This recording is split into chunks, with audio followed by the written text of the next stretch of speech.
Hello, good morning everyone. आज हम लोग पढ़ेंगे वायरस के साइज के बारे में। वायरस का जो आकार होता है वो वायरस का आकार कैसा पाया जाता है। आपको पता है कि वायरस जो होते हैं क्या होते हैं, सूक्ष्म जीव होते हैं और उनको हम अपनी नंगी आंखों से नहीं देख सकते। उनको देखने के लिए माइक्रोस्कोप सूक्ष्मदर्शी का प्रयोग करना पड़ता है। तो वायरस जो होते हैं, अभी इसके पहले हम लोग पढ़े थे कि वायरस में कौन कौन से लक्षण पाए जाते हैं, वायरस कैसे खोजा गया, किसने खोजा, कब खोजा, ये सब हम लोग पिछले वीडियो में देखा था। और अभी हम लोगों का क्या हेडिंग है, विषाणुओं का आकार, साइज ऑफ वायरस, मतलब वायरस का साइज क्या पाया जाता है। तो हम आप लोगों को बता दें कि वायरस जो होते हैं वह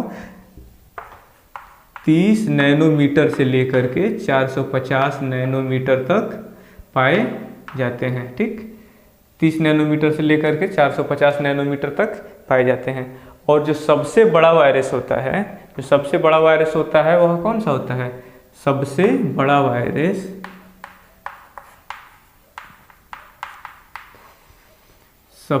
वायरस होता है स्मॉल पॉक्स वायरस, जिसको हम लोग क्या कहते हैं, छोटी 1500 एंगस्ट्रॉन।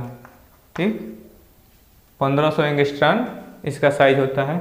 इसको हम लोग क्या कहते हैं, छोटी माता। छोटी माता कहते हैं आप, जैसे गाँवों में क्या बोला जाता है, गाँव में बोला जाता है कि मैया निकल बड़ी। ठीक, गांव में बोलते हैं लोग कि क्या निकली है, मैया निकली है। और उसमें होता क्या है कि चेहरे पे जगह जगह जगह जगह त्वचा पे धब्बा हो जाता है।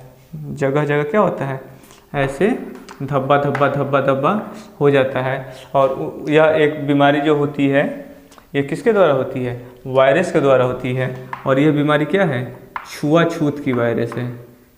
छुआछूत की वायरस है, माने एक दूसरे के शरीर अगर टच हो रहा है तो दूसरे को भी यह बीमारी हो सकती है। इसलिए आप लोग देखते होंगे कि जिस मरीज को बीमारी रहती है उसको क्या किया जाता है, अलग रखा जाता है। ठीक, उनको अलग रखा जाता है, सेपरेट रखा जाता है। ठीक है, बीमारी वाले लोगों को। और उनको भोजन में क्या दिया जाता है, सादा भोजन दिया जाता है उनको, जैसे कि कोई भी चटक मटक तेल वाली चीज़ें नहीं दी जाती हैं, जिससे उनके स्वास्थ्य पर क्या है, बुरा असर न पड़े। होता क्या है, जब जिनको यह बीमारी हुई है, अगर वे लोग मांस मछली तेल वाली चीज़ें ये सब ज़्यादा खाते हैं तो यह जो वायरस होता है वो बहुत तेज़ी के साथ क्या करता है, वृद्धि करता है। वायरस क्या करता है, बहुत तेज़ी के साथ वृद्धि उनके शरीर में करता है और अपनी जनसंख्या को बढ़ाता है। इसलिए इनको क्या किया जाता है, सादा भोजन दिया जाता है। कभी कभी देखते होंगे आप लोग, जहाँ जो उनको बेड उड लगाया जाता है उस पर क्या रखा जाता है, नीम का पत्ता बिछा दिया जाता है, ताकि नीम का पत्ता बिछा दिया जाता है जिससे उनको ठंडक महसूस हो। और हम लोग गांव देहात में शुरू से क्या नाम देते चले आए, मैया निकली है, मैया को बढ़ावा किया जाता है। उसी बहाने क्या किया जाता है, वायरस से दूरी बना करके रखा जाता है। ठीक है, तो सबसे पहले आप जान जाइए कि मैया जो निकलती है वो क्या है, वह वायरस है जिसको हम लोग पॉक्स वायरस के नाम से भी जानते हैं। पॉक्स मतलब क्या होता है, पॉक्स मतलब होता है धब्बा। ठीक, शरीर पे क्या होता है, धब्बा धब्बा निशान हो जाता है और यह वायरस कहलाता है। ठीक, ये था सबसे बड़ा वायरस। और सबसे छोटा वायरस कौन सा होता है? तो सबसे छोटा जो वायरस होता है वह होता है, आप लोग नोट कर लेंगे, एडेनो वायरस। अभी तक ज्ञात जितने भी वायरस है उसमें सबसे छोटा वायरस क्या है, एडेनो वायरस है। ठीक, सबसे छोटा वायरस, ठीक है, एडेनो वायरस है। तो हम लोग वायरस के बारे में और एक चीज़ और आपको बता दें कि जैसे हम लोग किसी भी वजन वाले सामान को किस में मापते हैं, केजी में मापते हैं। ठीक, दूरी को किस में मापते हैं, मीटर में मापते हैं। ठीक ठीक, तरल पदार्थ को किस में मापते हैं, लीटर में मापते हैं। वैसे ही जो सूक्ष्म जीव होते हैं, जो वायरस होते हैं, उनको हम एंगस्ट्रॉन में या फिर माइक्रोन में या फिर नैनोमीटर में मापते हैं, उसके साइज के आधार पर। ठीक, ये क्लियर हो गया। अब इसको मिटा देते हैं। अब आप लोग लिखेंगे कैसे, इस चीज़ को हमें इंग्लिश में लिखना हो तो हम इंग्लिश में उस चीज़ को कैसे लिखेंगे, तो लिखिए शुरू से वायरस के साइज के बारे में कैसे कैसे वैज्ञानिकों ने बताया कि इसके साइज को हम लोग कैसे रीड करेंगे, कैसे अध्ययन करेंगे, कैसे इसके साइज को नापेंगे, क्योंकि सूक्ष्मजीव है माइक्रोस्कोप वाला, तो इसको नापने में बहुत दिक्कत हुई वैज्ञानिक, क्योंकि आपको तो नंगी आंखों से दिखाई देता नहीं है, माइक्रोस्कोप से देखना है, और माइक्रोस्कोप से देखने के बाद से हम उसको नापेंगे कैसे कि यह कितने दूरी का पाया जाता है, कितना साइज का पाया जाता है। तो इसके बारे में वैज्ञानिकों ने क्या किया, कुछ टेक्निक का इस्तेमाल किया। ठीक, पहले आपको बता देते हैं वैज्ञानिकों ने सबसे पहले क्या किया, कुछ टेक्निक का इस्तेमाल किया। उस टेक्निक का नाम क्या दिया था सबसे शुरू में, फिल्ट्रेशन।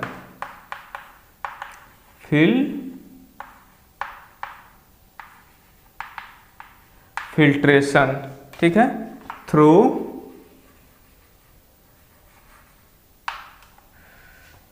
कोलाइडल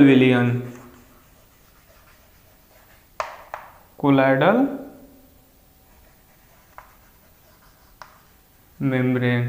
ठीक, सबसे पहले वैज्ञानिकों ने क्या किया, फिल्ट्रेशन मैंने फिल्टर पेपर की सहायता से फिल्टर्ड कर करके वायरस को अलग करके कोलाइडल मेम्ब्रेन तैयार करके एक विलियन तैयार करके उसमें मापने की कोशिश की।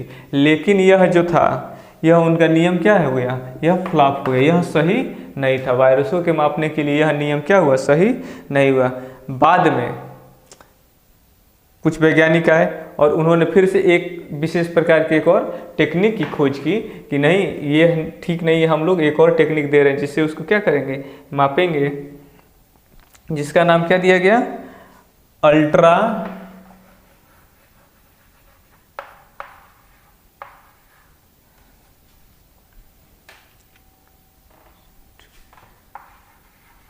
सेंट्रीफ्यूगेशन,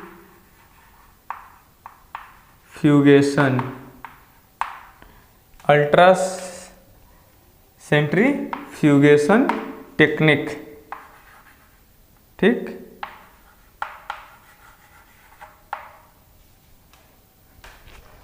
सबसे पहले इस नियम का प्रयोग हुआ। फिर से बाद में दूसरे नंबर पे कौन सा नियम लगाया गया, अल्ट्रा सेंट्रीफ्यूगेशन। अल्ट्रा मतलब कि उसको बहुत ही जूम करके, बहुत ही रीड करके उसको अध्ययन करने की, उसके साइज के बारे में अध्ययन करने की कोशिश किया गया, लेकिन ये भी उतना सक्सेस नहीं हुआ। फिर से लास्ट में वैज्ञानिकों ने एक और टेक्निक अपनाया, जिस टेक्निक के आधार पर आज भी हम उसको क्या करते हैं, मापते हैं। ठीक,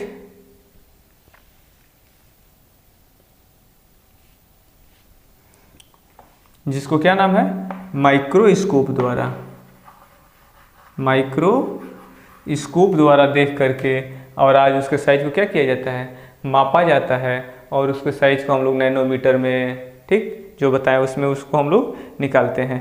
ठीक, और आज की डेट में यही क्या है, माइक्रोस्कोप से देख करके नापने की सुविधा ही सबसे अच्छी टेक्निक मापी जाती है, और इसी टेक्निक के द्वारा आज की डेट में वायरसों को मापा जाता है। ठीक है, तो ये चीज़ हो गया, वायरसों को नापने के लिए सबसे पहले फिल्ट्रेशन विधि का उपयोग किया गया, उसके बाद से अल्ट्रा सेंट्रीफ्यूगेशन विधि का उपयोग किया गया, और लास्ट में माइक्रोस्कोप का उपयोग किया गया, जिसकी सहायता से आज के डेट में वायरसों को क्या किया जाता है, मापा जाता है। ठीक है, उसके बाद से वायरस जो होते हैं वो वायरस बनते किसके हैं, वायरस जो होते हैं वो न्यूक्लिक एसिड के अणु से बनते हैं। वायरस न्यूक्लिक एसिड के अणु से बनते हैं, जैसे न्यूक्लिक एसिड माने डीएनए या फिर आरएनए, और चारों तरफ से किसके द्वारा घिरे होते हैं, ये तो मान लीजिए न्यूक्लिक एसिड होगी, और चारों तरफ से प्रोटीन के द्वारा घिरे होते हैं। ठीक, और ये क्या हो गया, न्यूक्लिक एसिड, मतलब हिंदी क्या होगा, आनुवांशिक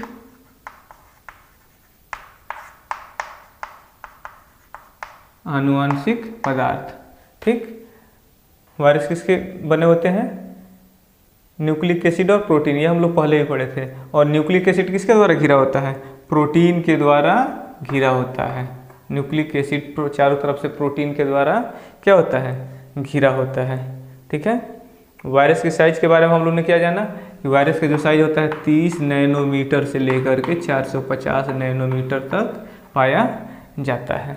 ठीक, वायरस को नापने के लिए 2-3 टेक्निक उपयोग किया गया, लेकिन लास्ट में सबसे कौन सा सक्सेस हुआ, माइक्रोस्कोप द्वारा अध्ययन करके जो टेक्निक नापी गई वही सबसे अच्छा और कारगर सिद्ध हुआ। ठीक है। वायरस, बहुत सारे वायरस पाए जाते हैं। पोलियो वायरस पाया जाता है, HIV वायरस पाया जाता है, TMB वायरस पाया जाता है। तो आगे हम लोग धीरे धीरे सारे वायरस को चित्र बनाएंगे, उसके वायरस के साइज वाइज के बारे में लिखेंगे, कौन वायरस कितने साइज का पाया जाता है। चित्र बनाने के लिए आप लोगों को कलर, जैसे हम कलर चाक का उपयोग करते हैं, आप लोग कलर्ड पेन का उपयोग करेंगे, जिससे कि बनाएंगे तो चित्र क्या हो, बनाने में आकर्षित लगेगा और अच्छा लगेगा। हम आपको धीरे धीरे चित्र बनाना भी बताएंगे। ठीक है, तब तक के लिए धन्यवाद। जय हिंद।